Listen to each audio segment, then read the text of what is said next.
Hi dear students, കഴിഞ്ഞ ക്ലാസ്സിൽ നമ്മൾ വർക്ക് എന്ന് പറയുന്ന ഫിസിക്കൽ ക്വാണ്ടിറ്റിയുടെ ഒരു എക്സ്പ്രഷൻ എഴുതി. എന്തായിരുന്നു അത്? W=F.S, force dot displacement. ഇങ്ങനെ എഴുതുമ്പോൾ ഒരു കണ്ടീഷൻ ഉണ്ട്. ആ ഫോഴ്സ് എല്ലാ കാലത്തും യൂണിഫോം ആയിരിക്കണം, കോൺസ്റ്റന്റ് ആയിരിക്കണം, മാറരുത്. അപ്പൊ കോൺസ്റ്റന്റ് ഫോഴ്സ് എപ്പോഴും ഒരേ ബലം തന്നെ അനുഭവപ്പെടുകയാണെങ്കിലാണ് നമ്മൾ വർക്ക് ഈ ഫോർമുല ഉപയോഗിച്ച് കാണുക. കോൺസ്റ്റന്റ് ഫോഴ്സ് ചെയ്യുന്ന വർക്ക് കാണാനാണ് ഈ ഫോർമുല ഉപയോഗിക്കുക. അപ്പോ നമുക്ക് ഇതിന്റെ ഒരു ഗ്രാഫ് ഒന്ന് വരച്ചു നോക്കാം. ഞാൻ എഴുതുന്നു, വരയ്ക്കുന്നു ഗ്രാഫ്. അപ്പൊ ഫോഴ്സ് മാറുന്നില്ല കേട്ടോ. ഇവിടെ ഡിസ്പ്ലേസ്മെന്റും ഇവിടെ ഞാൻ ഫോഴ്സും എടുത്തു. അപ്പൊ കോൺസ്റ്റന്റ് ഫോഴ്സ് ആണെന്ന് പറയുന്നത് എല്ലാ ഡിസ്പ്ലേസ്മെന്റിന്റെ സമയത്തും ഫോഴ്സ് സെയിം. അപ്പൊ ഇതാണ് ഫോഴ്സ് ഡിസ്പ്ലേസ്മെന്റ് ഗ്രാഫ്. എങ്ങനെയാണെങ്കിൽ കോൺസ്റ്റന്റ് ആയിട്ടുള്ള ഫോഴ്സ് ആണ് ആക്ട് ചെയ്യുന്നതെങ്കിൽ ഫോഴ്സ് ഡിസ്പ്ലേസ്മെന്റ് ഗ്രാഫ് ഇങ്ങനെയായിരിക്കും. ഇനി ഇതിൽ നിന്ന് എന്തെങ്കിലും കിട്ടാണ്ടാവും നമുക്ക് നോക്കുക. അപ്പൊ ഇതിന്റെ അടിയിലുള്ള ഏരിയ കണ്ടുപിടിക്കുക. Area under the graph. Force displacement ഗ്രാഫിന്റെ അടിയിലുള്ള ഏരിയ എന്തായിരിക്കും? ഇവിടെ എഫും ഇവിടെ എസും ആണ്. So force into s, force into displacement, that's equal to work. അപ്പൊ area under the force displacement graph gives work എന്ന് ഓർമ്മിക്കുക. മുമ്പ് പഠിച്ചതിന്റെ area under the force time graph എന്തായിരുന്നു? ഫോഴ്സ് ടൈം ഗ്രാഫിന്റെ അടിയിൽ area force into time, that is impulse. Area under the force time graph gives impulse. Area under the force displacement graph gives work. ഇപ്പൊ ഞാൻ വരച്ചത് constant force ആണ്. ഇനി variable force ആവാം. Work done by important ആണ്. Variable force ഇത്തിരി മനസ്സിലാക്കാൻ ബുദ്ധിമുട്ടുള്ള സാധനം. വാരിയബിൾ ഫോഴ്സ് കോൺസ്റ്റന്റ് അല്ല. ഡിസ്പ്ലേസ്മെന്റ് മാറുമ്പോൾ ഫോഴ്സ് മാറുകയാണെങ്കിൽ അത്തരം ഫോഴ്സിനെ വിളിക്കുന്ന പേരാണ് വാരിയബിൾ ഫോഴ്സ്. എക്സാമ്പിൾ നിങ്ങൾക്കറിയാം. ഒരു സ്പ്രിങ്ങിനെ ഞാൻ അങ്ങനെ കെട്ടി തൂക്കി വിചാരിക്കും. ഇതിന്റെ മുകളിൽ ഞാൻ ഇങ്ങോട്ടൊന്ന് വലിച്ചു നീട്ടി. അതായത് ഇങ്ങനെ ഇരുന്നിരുന്ന സ്പ്രിങ്ങിനെ ഞാൻ ഒന്നിങ്ങോട്ട് വലിച്ചു. ഇപ്പൊ അതിനുണ്ടാക്കിയ ഡിസ്പ്ലേസ്മെന്റ് ആണ് എക്സ്. ഈ എക്സ് ഡിസ്പ്ലേസ്മെന്റ് കൂടുമ്പോൾ ഇതിനെ പഴയ അവസ്ഥയിലേക്ക് തിരിച്ചെത്തിക്കാൻ ശ്രമിക്കുന്ന ഫോഴ്സിനെ നമുക്ക് റീസ്റ്റോറിംഗ് ഫോഴ്സ് എന്ന് പറയാം. ആ റീസ്റ്റോറിംഗ് ഫോഴ്സും കൂടും. കുറച്ച് വലിക്കുമ്പോൾ കുറച്ച് റീസ്റ്റോറിംഗ് ഫോഴ്സ് പഴയ അങ്ങോട്ട് തിരിച്ച് ഈ സ്പ്രിംഗ് വിട്ട് അങ്ങനെ തന്നെ പോകില്ലേ, അങ്ങനെ തിരിച്ചു പോകാൻ ശ്രമിക്കുന്ന ഫോഴ്സ് എഫ്. ചെറിയ എക്സ് ആണെങ്കിൽ ഫോഴ്സ് കുറവായിരിക്കും. നല്ലോണം വലിച്ചു നോക്കൂ, പെട്ടെന്ന് അടിച്ച് മിനിറ്റ് അങ്ങോട്ട് പോകും. കുറച്ചുകൂടി കൂടുതൽ വലിച്ചു നോക്കൂ, അപ്പൊ കുറച്ചുകൂടി ശക്തിയിൽ അങ്ങോട്ട് പോകും. അപ്പൊ തിരിച്ച് പഴയ അവസ്ഥയിലേക്ക് എത്തിക്കാൻ ശ്രമിക്കുന്ന ആ ഫോഴ്സ്, ഞാൻ വലിക്കുന്ന ഫോഴ്സ് ആണെങ്കിലും വേണ്ടില്ല, തിരിച്ച് പഴയ അവസ്ഥയിലേക്ക് എത്തിക്കാൻ വേണ്ടി ശ്രമിക്കുന്ന ഫോഴ്സ് ആണെങ്കിലും വേണ്ടില്ല, എക്സിന് അനുസരിച്ച് മാറും. നേരത്തെ പോലെയല്ല, കോൺസ്റ്റന്റ് ഫോഴ്സ് അല്ല. F is proportional to X ആണ്. ഫോഴ്സ് കൂടും എക്സ് കൂടുമ്പോൾ. അതായത് F is proportional to X എന്നുള്ളത് നമുക്ക് എന്ത് എഴുതാം? F is equal to K X എന്ന് എഴുതാം. ഓക്കെ, അതായത് ഡിസ്പ്ലേസ്മെന്റ് മാറുമ്പോൾ ഫോഴ്സ് മാറാം. ഒരു എക്സാമ്പിൾ ആണ് ഞാൻ തന്നത്. സ്പ്രിങ്ങിന്റെ കേസിൽ നിങ്ങൾ ഡിസ്പ്ലേസ്മെന്റ് കൂടുന്നതിനനുസരിച്ച് പഴയ അവസ്ഥയിലേക്ക് തിരിച്ചെത്തിക്കുന്ന ഫോഴ്സിനെ വിളിക്കുക റീസ്റ്റോറിംഗ് ഫോഴ്സ് എന്ന് വിളിക്കുക. അപ്പൊ റീസ്റ്റോറിംഗ് ഫോഴ്സ് ഒക്കെ ഡിസ്പ്ലേസ്മെന്റിന് പ്രൊപ്പോർഷണൽ ആണ് സ്പ്രിങ്ങിനൊക്കെ. അപ്പൊ force is not a constant പല കേസുകളിലും. ഇപ്പൊ ഗ്രാവിറ്റേഷണൽ ഫോഴ്സ് നിങ്ങൾ പഠിച്ചു കഴിഞ്ഞു. അവിടെ കണ്ടു G(m1m2/r²). ഗ്രാവിറ്റേഷൻ എന്നുള്ള ചാപ്റ്ററിൽ G(m1m2/r² ആണ് ഗ്രാവിറ്റേഷണൽ ഫോഴ്സ്. അപ്പൊ ദൂരം ആറിന് അനുസരിച്ച് എഫ് 1/r² പ്രൊപ്പോർഷണാലിറ്റി. ദൂരം കൂടുമ്പോൾ ഫോഴ്സ് കുറയും. അപ്പൊ ഡിസ്പ്ലേസ്മെന്റ് മാറുന്നതിനനുസരിച്ച് ഫോഴ്സ് കൂടുകയോ കുറയുകയോ ഒക്കെ ചെയ്യാം. സ്പ്രിംഗിലാണെങ്കിൽ ഫോഴ്സ് കൂടുക ചെയ്യുക, ഗ്രാവിറ്റേഷൻ ഫോഴ്സ് ഒക്കെ ആണെങ്കിൽ ഫോഴ്സ് കുറയാണ് ചെയ്യുക. എന്താണെങ്കിലും വാരിയബിൾ ആണ് ഫോഴ്സ് മാറുന്നതാണ്. അപ്പൊ ഫോഴ്സ് മാറുമ്പോൾ നമുക്ക് ഈ ഫോർമുല നേരെ ഉപയോഗിക്കാൻ പറ്റില്ല. കാരണം ഡിസ്പ്ലേസ്മെന്റ് മാറുമ്പോൾ ഫോഴ്സ് മാറുന്നത്. അപ്പൊ എഫ് എങ്ങനെ കോൺസ്റ്റന്റ് ആയിട്ട് കൊടുക്കാൻ പറ്റുക? അപ്പോഴാണ് നമ്മൾ ഉപയോഗിക്കുന്ന അടുത്ത ഒരു വാക്കാണ്. ഇനി ശ്രദ്ധിക്കുക, നമ്മൾ ഒരു ചെറിയ ഡിസ്പ്ലേസ്മെന്റ് ഉണ്ടാക്കുക. ഒരു dx എന്ന് പറയുന്ന ഡിസ്പ്ലേസ്മെന്റ്, സ്മോൾ ഡിസ്പ്ലേസ്മെന്റ്. ആ ചെറിയ ഡിസ്പ്ലേസ്മെന്റ് ഉണ്ടാക്കുമ്പോൾ നമ്മൾ അപ്ലൈ ചെയ്ത ഫോഴ്സ് മാറുന്നില്ല. അപ്പോ എഫ് എന്ന് പറയുന്ന ഒരു ഫോഴ്സ്, ഈ dx എന്ന് പറയുന്ന ഡിസ്പ്ലേസ്മെന്റ് അത്രയും ചെറുതായതുകൊണ്ട് ഫോഴ്സ് മാറിയിട്ടില്ല. പക്ഷെ കുറച്ചും കൂടി ഡിസ്പ്ലേസ്മെന്റ് കൂടിയാൽ ഫോഴ്സ് കൂടുകയോ കുറയുകയോ ഒക്കെ ചെയ്യാം. അപ്പോ ഈ ഫോഴ്സ് ഇത്രയും ചെറിയ ഡിസ്പ്ലേസ്മെന്റ് സമയത്തേക്ക് കോൺസ്റ്റന്റ് ആണ്. അപ്പൊ ആ ചെറിയ ഡിസ്പ്ലേസ്മെന്റ് നീക്കാൻ വേണ്ട ചെറിയ വർക്കിനെ നമ്മൾ എഴുതും. ഇതിനെ പറയാം ഡിഫറൻഷ്യൽ ഫോം എന്നാണ്. വലിയ വർക്കൊക്കെ എഴുതുമ്പോൾ W, വലിയ ഡിസ്പ്ലേസ്മെന്റ് ഒക്കെ എഴുതുമ്പോൾ എക്സ് അല്ലെങ്കിൽ എസ്. അപ്പൊ ഞാൻ ചെറിയ ഡിസ്പ്ലേസ്മെന്റ് dx നീക്കാൻ ചെയ്യുന്ന ചെറിയ വർക്ക് dW. ആ സമയത്ത് ഫോഴ്സ് കോൺസ്റ്റന്റ് ആയിട്ട് നമ്മൾ എടുക്കുന്നു എഫ്. വർക്ക് സ്കെലാറാണ് കേട്ടോ. F dot dx. അപ്പൊ ചെറിയ വർക്കായി. അങ്ങനെയാണെങ്കിൽ മൊത്തം വർക്ക്, വലിയൊരു ഡിസ്പ്ലേസ്മെന്റ് നീങ്ങാൻ വേണ്ട വർക്ക് കാണാൻ ഈ ചെറിയ വർക്കുകളൊക്കെ നമ്മൾ എന്ത് ചെയ്യും? കൂട്ടും. അങ്ങനെ ചെറിയ ചെറിയ സാധനങ്ങളൊക്കെ കൂടി കൂട്ടി വെക്കുന്നതിനെ പറയുന്ന പേരാണ് മാത്സിൽ ഇന്റഗ്രേഷൻ. ഇന്റഗ്രേഷന്റെ സൈൻ ആണ് ഇങ്ങനെ പറയാം, ഇന്റഗ്രേഷൻ. നേരത്തെ നമ്മൾ ഡിഫറൻസിയേഷൻ പറഞ്ഞിരുന്നു. അതിന്റെ നേരെ ഓപ്പോസിറ്റ് മാത്തമാറ്റിക്കൽ ഓപ്പറേഷൻ ആണ് ഇന്റഗ്രേഷൻ. എന്താണ്? എല്ലാം കൂടി ചേർത്ത് വെക്കുന്നതിനെ ഇന്റഗ്രേഷൻ എന്ന് പറയും, എല്ലാം കൂടി സ്പ്ലിറ്റ് ചെയ്യുന്നതിനെ ഡിഫറൻസിയേഷൻ എന്ന് പറയും. ഇപ്പൊ ഇന്ത്യ എന്ന് പറഞ്ഞ മഹാരാജ്യത്തിനെ 29 സ്റ്റേറ്റുകളായിട്ട് നമ്മൾ സ്പ്ലിറ്റ് ചെയ്യണം ഭരണത്തിന് എളുപ്പത്തിന് വേണ്ടിയിട്ട്. അതിനെ വിളിക്കുന്ന പേരാണ് ഡിഫറൻസിയേഷൻ. തിരിച്ച് ഈ എല്ലാ സംസ്ഥാനങ്ങളും കൂടി ചേർത്ത് നിർത്തിയിട്ട് ഇന്ത്യ എന്ന് പറയുന്ന ഒരു ഒറ്റ രാജ്യമാക്കി നമ്മൾ മാറ്റുന്നു. അതിനെ വിളിക്കുന്ന പേരാണ് ഇന്റഗ്രേഷൻ. ഞാനൊരു എക്സാമ്പിൾ പറഞ്ഞു എന്ന് മാത്രം കേട്ടോ. അപ്പോൾ ഇന്റഗ്രേഷൻ എന്ന് പറഞ്ഞാൽ എല്ലാം ചേർത്ത് വെക്കുന്നത്, കൂട്ടി വെക്കുന്നത് ഇന്റഗ്രേഷനും, എല്ലാം ചെറുതായി മുറിച്ചു മാറ്റുന്നത് ഡിഫറൻസിയേഷനുമാണ്. ഇത് രണ്ടും നമ്മൾ മാത്തമാറ്റിക്സിൽ ഉപയോഗിക്കുന്നു നമ്മളുടെ ആവശ്യങ്ങൾക്കനുസരിച്ച്. ഇവിടെ ഫിസിക്സിലേക്ക് നമ്മൾ അപ്ലൈ ചെയ്യണം. ആദ്യം നമ്മൾ എന്ത് ചെയ്തു? ടോട്ടൽ ഡിസ്പ്ലേസ്മെന്റിനെ dx ആക്കി ചെറുതാക്കി. എന്തിനു ചെറുതാക്കി? ഫോഴ്സ് മാറുന്നതാണ്. ഫോഴ്സ് മാറുന്ന ഫോഴ്സ് ആകുമ്പോൾ അത്രയും ചെറിയ ഡിസ്പ്ലേസ്മെന്റ്, നേരത്തേക്ക് ഫോഴ്സ് മാറിയില്ല എന്ന് നമ്മൾ പറയുന്നു. അപ്പൊ ഫോഴ്സ് മാറാത്ത അത്രയും ചെറുതാണ് ഈ ഡിസ്പ്ലേസ്മെന്റ് dx. അപ്പൊ ചെയ്ത ആ ചെറിയ ഡിസ്പ്ലേസ്മെന്റ് നീക്കാൻ വേണ്ട ചെറിയ വർക്കാണ് ആ സമയത്തുള്ള ആ ഡിസ്പ്ലേസ്മെന്റിന് ഉണ്ടായിട്ടുള്ള ഫോഴ്സ് ഡോട്ട് ഡിസ്പ്ലേസ്മെന്റ്. ഇനി ഇങ്ങനെയുള്ള എല്ലാ വർക്കുകളും കൂടി കൂട്ടിയാലാണ് വലിയൊരു ഡിസ്പ്ലേസ്മെന്റ് എക്സ് ഉണ്ടാക്കാൻ സാധിക്കുക. അപ്പൊ നിങ്ങൾക്ക് നീക്കേണ്ടത് എക്സ് ദൂരത്തേക്കാണ് നീക്കേണ്ടത്. ഈ എക്സ് ദൂരം നീക്കുമ്പോൾ ഉണ്ടാക്കിയ ചെറിയ ഡിസ്പ്ലേസ്മെന്റ് ആണ് നേരത്തെ പറഞ്ഞ dxകൾ. ഈ dxകളൊക്കെ കൂടി കൂട്ടിയിട്ടാണ് ഇങ്ങനെ ഞാൻ dxകളാക്കി കൊടുക്കുന്നത്. ഈ dxകളൊക്കെ കൂടി കൂട്ടിയതാണ് എന്ത്? എക്സ് ആയി മാറിയത്. അപ്പോ ഞാൻ ഈ ചെറിയ വർക്കുകൾ മൊത്തം എക്സ് ദൂരം നീക്കാൻ വേണ്ട വർക്ക്, ഇതിനൊക്കെ കൂടി എന്ത്? ഈ ചെറിയ വർക്കുകളൊക്കെ കൂടി dx നീക്കാൻ വേണ്ട വർക്കുകളൊക്കെ കൂടി കൂട്ടണം. ആ കൂട്ടുക എന്നുള്ള പ്രോസസ്സാണ് ഇന്റഗ്രേഷൻ. അപ്പൊ ഇന്റഗ്രൽ എഫ് ഡോട്ട് dx. എവിടുന്ന് എവിടേക്കാണ് കൊണ്ടുപോകുന്നത്? നമ്മൾ എക്സ് ആണ് മാറുന്നത്. എക്സ് 0 മുതൽ തുടക്കം മുതൽ ഏതൊരു എക്സ് ഡിസ്പ്ലേസ്മെന്റ് വരെ ഉണ്ടെങ്കിൽ നമ്മൾ ഒരു ലിമിറ്റ് കൊടുക്കും. ഇന്റഗ്രേറ്റ് ചെയ്യുമ്പോൾ ഈ വാരി ചെയ്യുന്ന മാറുന്ന ആൾക്ക് ഇവിടെ ഡിസ്പ്ലേസ്മെന്റ് ആണല്ലോ. ഈ ഡിസ്പ്ലേസ്മെന്റ് 0 മുതൽ എക്സ് വരെ എന്നുള്ളത്. അപ്പൊ ഇതാണ് വേരിയബിൾ ഫോഴ്സ് ചെയ്യുന്ന വർക്ക് കാണാനുള്ള formula. W integral 0 to x f dot dx. Constant force ആണെങ്കിൽ എഫ് ഡോട്ട് എസ് എഴുതാം. ഫോഴ്സ് മാറുന്നില്ല ഡിസ്പ്ലേസ്മെന്റ് മാറുമ്പോൾ. പക്ഷെ ഇവിടെ ഡിസ്പ്ലേസ്മെന്റ് അനുസരിച്ച് ഫോഴ്സ് മാറുന്നുണ്ടെങ്കിൽ നമ്മൾ ഇന്റഗ്രൽ ഫോർമുലാണ് എഴുതുക. Integral F dot dx. അതിനൊരു ലിമിറ്റ് കൊടുക്കും. എക്സ് മാറുന്നത് 0 മുതൽ എക്സ് വരെയാണ്.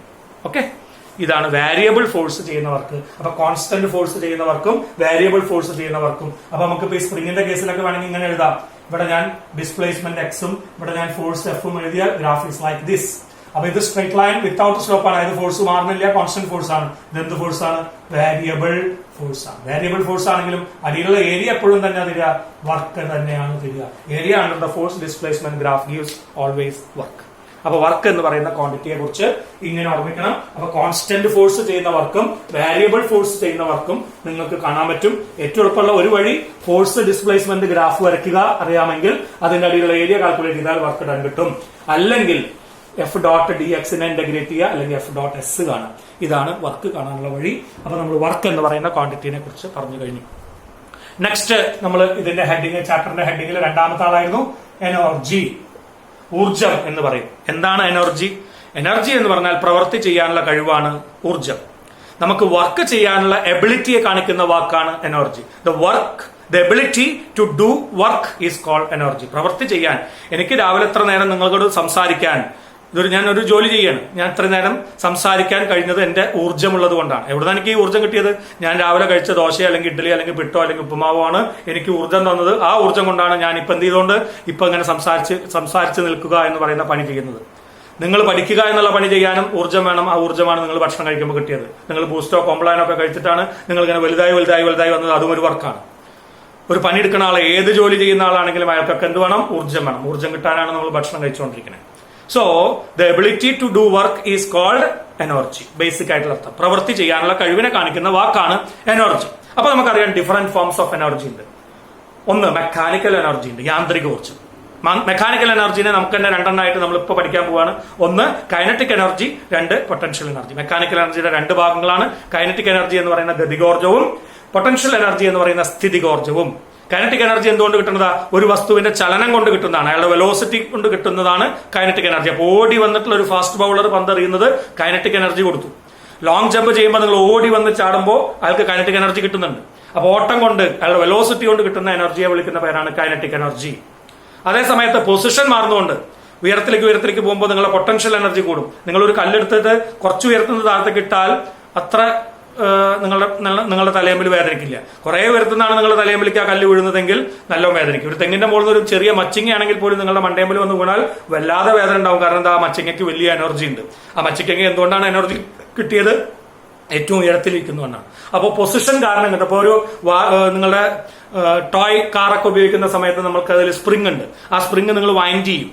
അങ്ങനെ വൈൻഡ് ചെയ്യുമ്പോഴാണ് ആ കാർ കുറെ ദൂരത്തേക്ക് ഓടുക, അല്ലെങ്കിൽ ടോയ് ഗണ്ണൊക്കെ ബുള്ളറ്റൊക്കെ വെക്കാൻ പറ്റുക. അപ്പൊ വലിഞ്ഞു മുറുകിയ അവസ്ഥ, സ്പ്രിംഗിന്റെ ഒക്കെ വലിഞ്ഞു മുറുകിയ അവസ്ഥ കൊണ്ട് കിട്ടുന്ന ആ പൊസിഷൻ കൊണ്ട് കിട്ടുന്ന എനർജീനൊക്കെ വിളിക്കുന്ന പേരാണ് പൊട്ടൻഷ്യൽ എനർജി. അപ്പൊ ഇരിക്കുന്ന പൊസിഷൻ കൊണ്ട് കിട്ടുന്ന എനർജിയാണ് പൊട്ടൻഷ്യൽ എനർജി. ഇതാണ് മെക്കാനിക്കൽ എനർജിയുടെ രണ്ട് ഭാഗങ്ങൾ, kinetic energy, potential energy.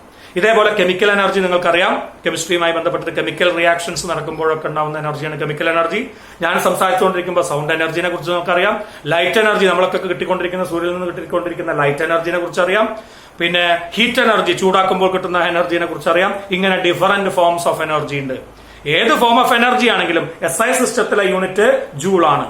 Dimensional formula mL²T⁻² ആണ്. It is A scalar quantity ആണ്. അപ്പൊ വർക്കും എനർജിയും ഒരേപോലെ തന്നെയാണ്, സ്കെലാർ ആണ്, യൂണിറ്റ് ജൂൾ ആണ്, ഡയമെൻഷൻ ഫോർമുല mL²T⁻² ആണ്. ഇനി നമ്മളിപ്പോ പഠിക്കുന്ന ടോപ്പിക്കിലേക്ക് വരാം. ഇപ്പൊ നമ്മൾ പഠിക്കാൻ പോകുന്നത് മെക്കാനിക്കൽ എനർജിയുടെ രണ്ട് ഭാഗങ്ങളെ കുറിച്ചാണ്. അതിൽ ആദ്യത്തെ ഭാഗം കൈനറ്റിക് എനർജി എന്താണെന്ന് പഠിക്കുന്നു. അപ്പോ ആരാണ് നമ്മളിപ്പോ പഠിക്കാൻ പോകുന്നത്? Kinetic energy. നമുക്ക് KE എന്ന് എഴുതാം, അല്ലെങ്കിൽ ചിലപ്പോൾ E എന്നും നമ്മൾ ഇങ്ങനെ എഴുതിക്കൊണ്ടിരിക്കും.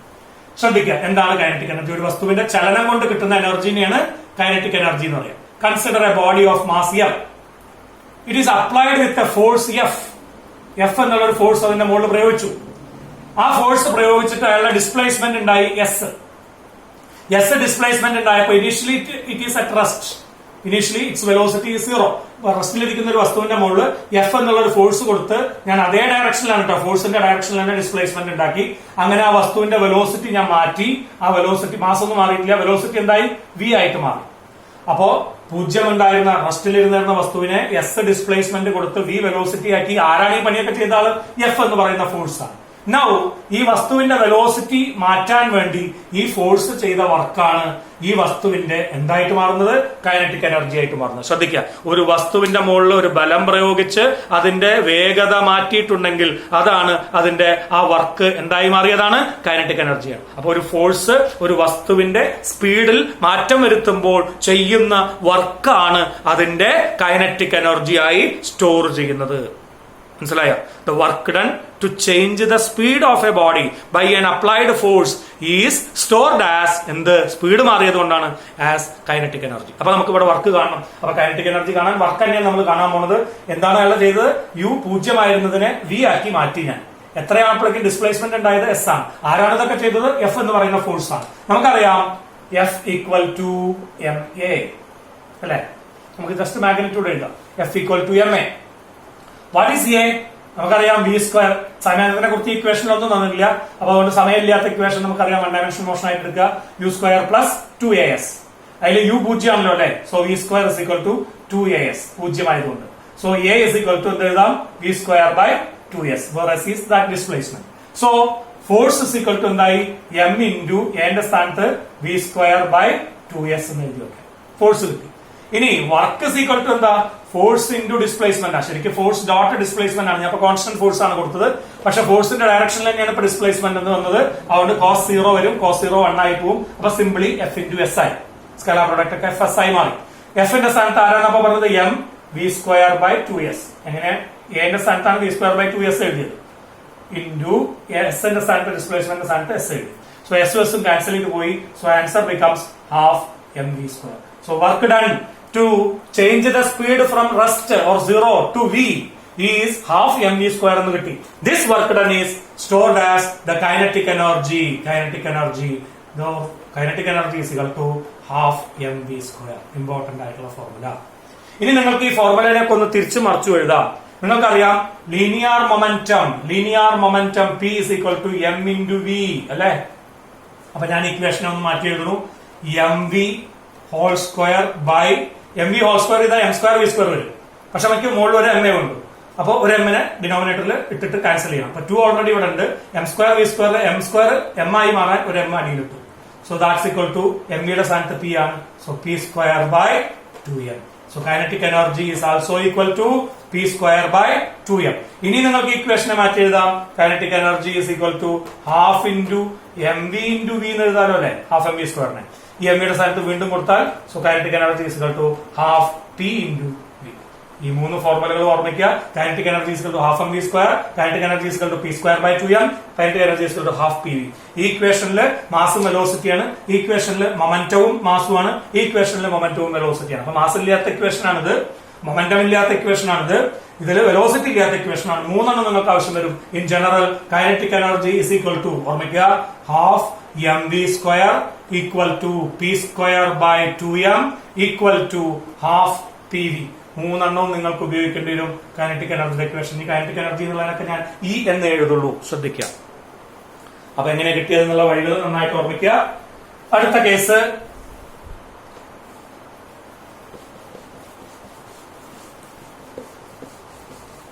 Kinetic energy is equal to p square by 2m എന്ന് എഴുതി. അപ്പൊ നിങ്ങൾ തിരിച്ച് ഇങ്ങനെയും വേണ്ടി വരും. E is equal to p square by 2m ആണെങ്കിൽ തിരിച്ച് p square is equal to 2me or linear momentum is equal to root 2me. ഇതും നിങ്ങളുടെ ഫോർമുല ബുക്കിൽ എഴുതി വെക്കണം.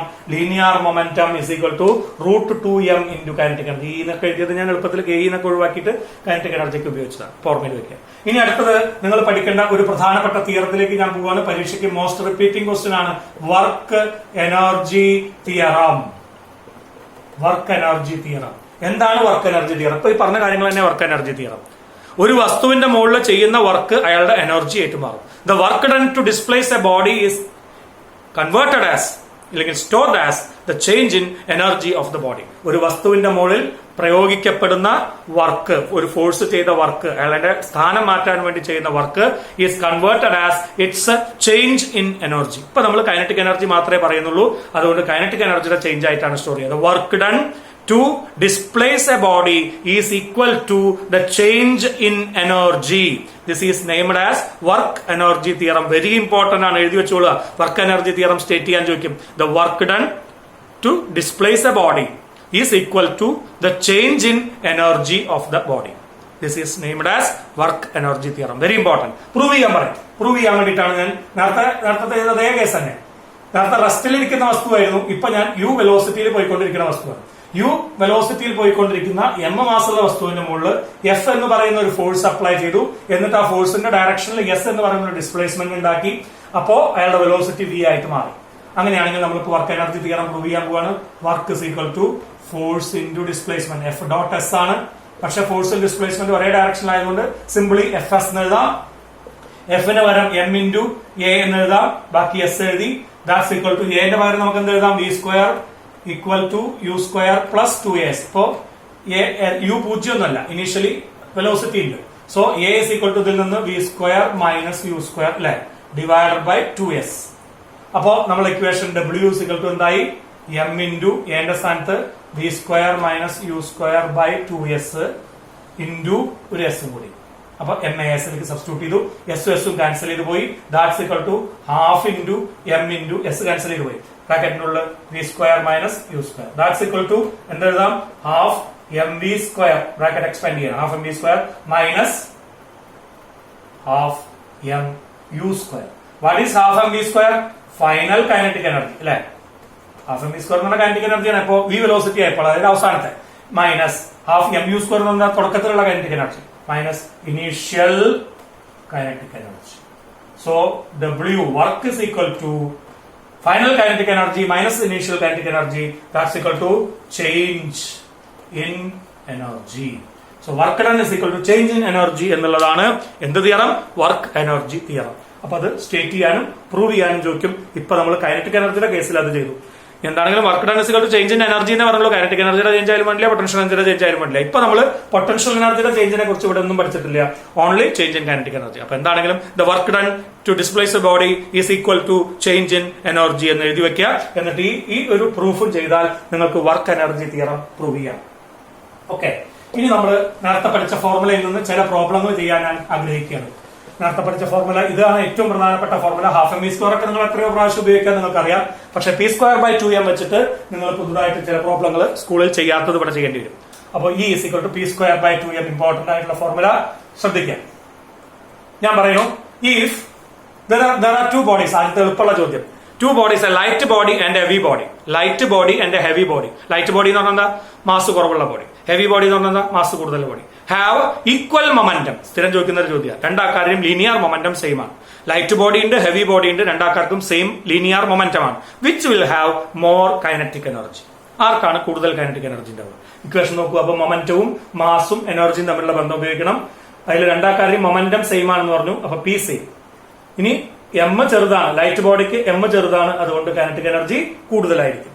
ഹെവി ബോഡിക്ക് മാസ് കൂടുതലാണ്, അതുകൊണ്ട് കൈനറ്റിക് എനർജി കുറവായിരിക്കും. അതൊക്കെ കണ്ടീഷന്റെ ലീനിയർ മൊമെന്റം സെയിം ആണെന്ന് ക്വസ്റ്റ്യനിൽ പറഞ്ഞാൽ. അപ്പൊ light body and heavy body have equal momentum. Which will have more energy? Answer is light body. പരീക്ഷയ്ക്ക് സ്ഥിരം ചോദിക്കുന്ന 2 മാർക്കിന്റെ ക്വസ്റ്റ്യൻ ആണ്. ഓക്കെ, ഇനി അടുത്തൊരു ക്വസ്റ്റ്യൻ. അങ്ങനെ ചോദ്യങ്ങൾ കഴിഞ്ഞ് അടുത്ത ചോദ്യത്തിലേക്ക് ഞാൻ പോവാണ്. അടുത്ത ചോദ്യം ഇതാണ്. 2 വസ്തുക്കളുടെ മൊമെന്റം സെയിം ആണ്. അവരുടെ മാസുകൾ തമ്മിലുള്ള ratio momentum same, p is equal to same. മാസുകൾ തമ്മിലുള്ള ratio M1 is to M2 equal to 1:2. 1:2. What is the ratio of their kinetic energies? E1 is to E2. എത്രയാണ് ചോദ്യം. അപ്പൊ നമ്മൾ എന്താ എഴുതുക? E1 equal to P square by 2M1. P same ആയതുകൊണ്ട് അങ്ങനെ എഴുതിയത്. E2 equal to P square by 2M2. E1 by E2 equal to ratio എടുത്തു. E1 by E2 equal to P square വെട്ടിപ്പോവും, E2 വെട്ടിപ്പോവും, ഇത് കറങ്ങി തിരിഞ്ഞു വരും. That's equal to M2 by M1. What is M1 by M2? 1 by 2. So M2 by M1 is 2 by 1. So E1 is to E2 equal to 2 is to 1 എന്ന് എഴുതും. നേരത്തെ പറഞ്ഞ കാര്യം തന്നെ. ലൈറ്റ് ബോഡി ആണ്, 1 മാസുള്ള ആൾക്കാണ് എനർജി കൂടുതലായത്. അപ്പൊ 2 is to 1. അപ്പൊ ഇങ്ങനത്തെ ക്വസ്റ്റ്യൻസ് ചോദിക്കേണ്ടി വരും. ഇങ്ങനത്തെ റേഷ്യോ വെച്ചിട്ട് നിങ്ങളോട് ക്വസ്റ്റ്യൻ ചോദിക്കും. ഇനി അടുത്ത question. 2 bodies have same energy. രണ്ടാൾക്കാർ എനർജി സെയിം ആണ്. 2 bodies have same energy. The ratio of their masses is, വീണ്ടും പറഞ്ഞു, M1 is to M2 equal to 1 is to 4. What is the ratio of their momentum? P1 is to P2 എത്ര? മാസിന്റെ ratio വന്നു, kinetic energy same ആണെന്ന് പറഞ്ഞു. അപ്പൊ നമ്മള് വീണ്ടും ഇക്വേഷനിലേക്ക് പോവുക. E equal to P1 square by 2M1. E മാറില്ല, കൈനറ്റിക് എനർജി സെയിം ആണ്. അപ്പൊ E1 E2 എഴുതണ്ട. P2 square by 2M2. അപ്പൊ നമ്മളൊന്ന് ഡിവൈഡ് ചെയ്താൽ ഇത് 2 ഭാഗത്തും സെയിം ആണല്ലോ. അപ്പൊ P1 square by 2M1 equal to P2 square by 2M2 അല്ലെ? 2 ക്യാൻസൽ ചെയ്ത് പോയി. സോ P1 ബൈ P2 ഇത് താഴത്തേക്ക് ഹോൾ സ്ക്വയർ, അതാണ് നമുക്ക് കാണേണ്ടത്. ഈക്വൽ ടു തങ്ങോട്ട് കയറി വരും M1 by M2. So P1 by P2 equal to, ഇതാണ് നമ്മുടെ ചോദ്യം, root of M1 by M2. That's equal to root of 1 by 4. M1 is to M2 is 1 is to 4. So that's equal to 1 is to 2 എന്ന് കിട്ടും. 1 by 2 എന്ന് കിട്ടും.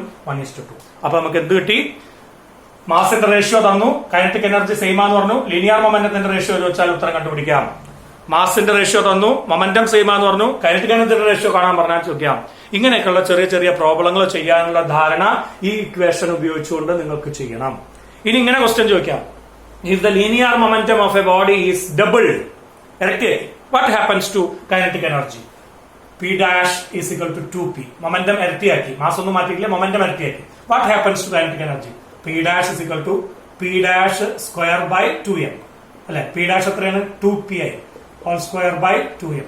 That's equal to 4P square by 2M. So that is equal to 4E. P square by 2M ആണ് നമ്മളുടെ E. P dash is equal to